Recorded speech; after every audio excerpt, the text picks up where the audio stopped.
So, dear students, in the last session we stopped with trying to represent the aircraft refrigeration system, that is our simple aircraft refrigeration system on a TS diagram. So, this is where we stopped.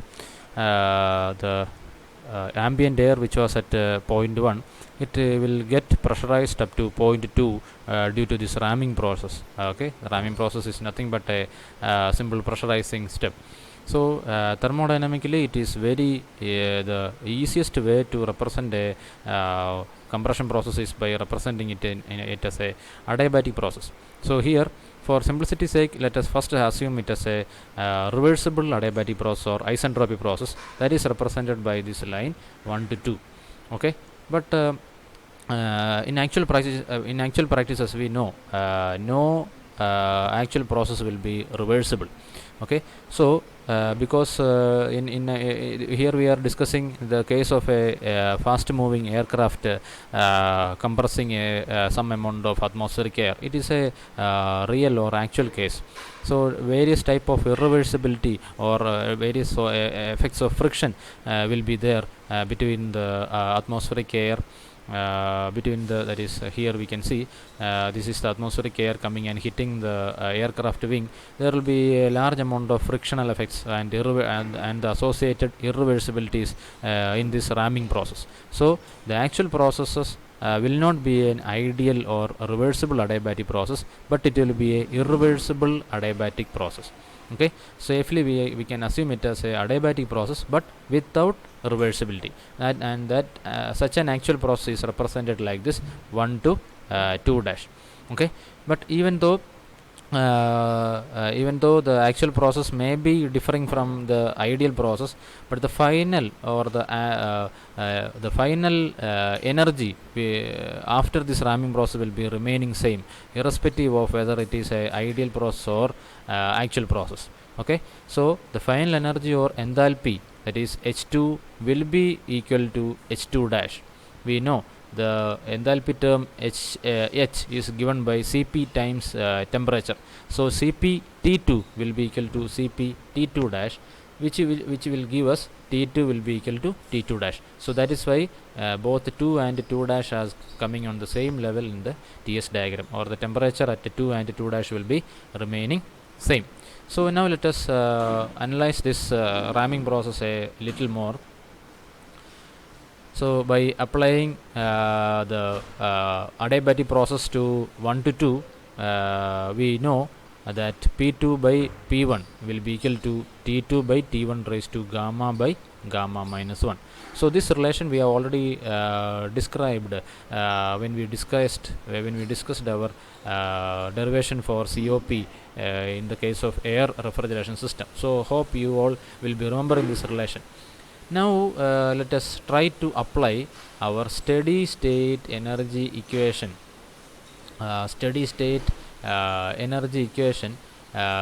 to our ramming process. Okay, actually no actual process will be having a full steady state process, but for assumption purpose or for analysis purpose, let us assume that this ramming process from 1 to 2 is happening in a steady state energy equation. So we all know how to write a steady state energy equation. It will be having several terms, enthalpy terms, datum terms, or height-wise or elevation type energies. Then there will be kinetic energy term, potential energy term, then there will be some other energies involved. But here we are having only enthalpy terms and kinetic energy terms when we are discussing our atmospheric air getting rammed by the aircraft wing. So here there are no much moving parts involved, only the ambient air or atmospheric air getting hit or it will be getting compressed by means of this aircraft wing. So here we are having initially the point 1 represents the ambient air or atmospheric air. It will be having some amount of energy, and it with respect to the fast moving aircraft, this ambient air will be moving, it also will be moving at a very large velocity. So the ambient air at 1 it will be having both enthalpy as well as the kinetic energy terms. So that is what we are writing it here, H1 plus V square by 2. The initial energy at point 1 is a sum of enthalpy at 1 plus V square by 2, which is nothing but the kinetic energy term. So here, if you look at the right side, we are having only final enthalpy over here, or the final energy. What happened to the kinetic energy term at the right hand side? So let us again look at this diagram. We know, as a result of this ramming operation, or when the fast moving aircraft wing actually hit the ambient air got suddenly decelerated, or the ambient air was suddenly forced to come to a sudden halt, or the velocity of the fast moving ambient air, it was reduced to 0. So the final kinetic energy term for the ambient air when it is reaching the point 2 will be 0. So that is why when we are writing this steady state energy equation, at the right side there are no kinetic energy terms, only the enthalpy term coming over here. So let us modify this relation a little bit. H2 minus H1 will be equal to V square by 2, where V is the initial velocity with which the ambient air was moving, the initial velocity with which the ambient air was moving against the our aircraft wing.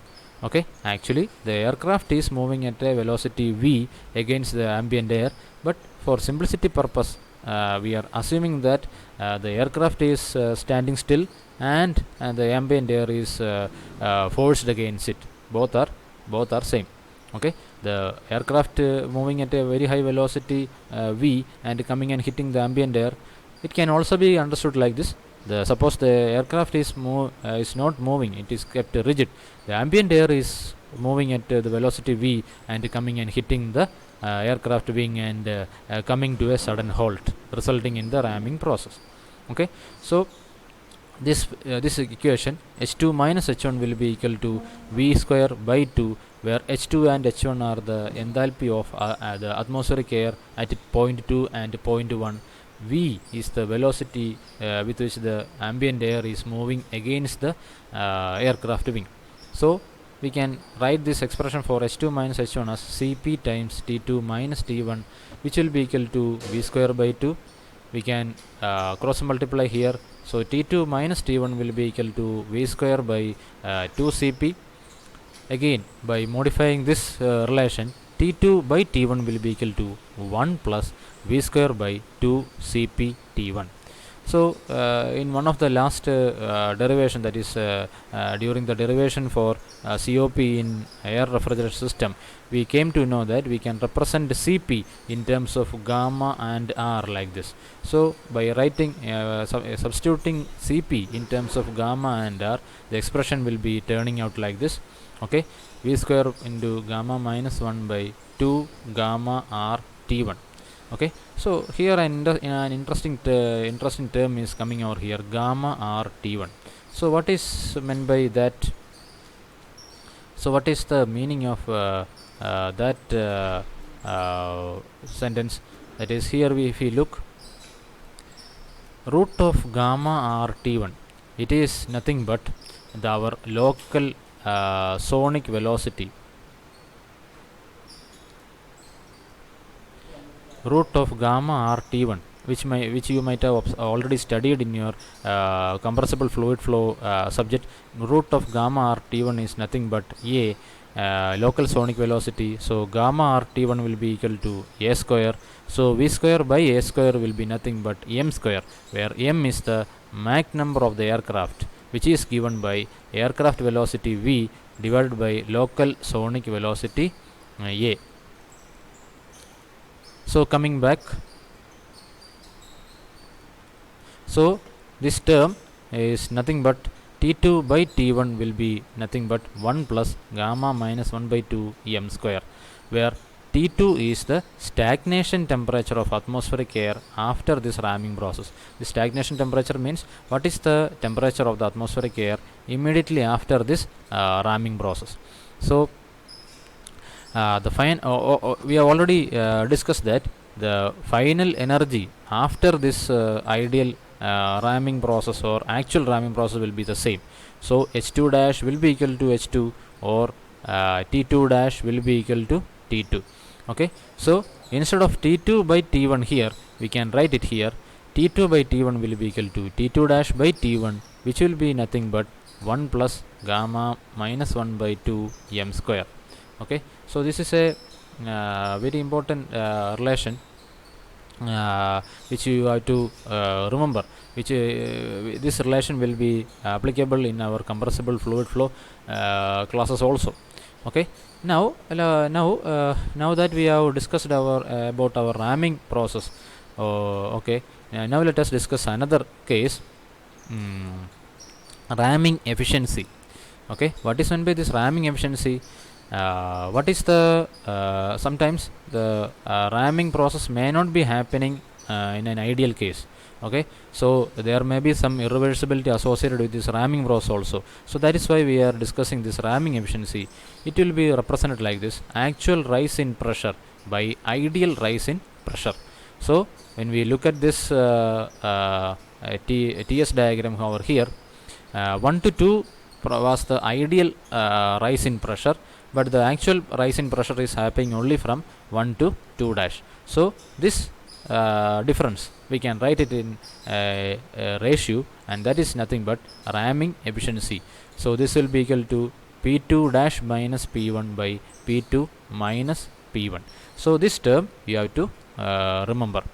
Okay, so let us continue later.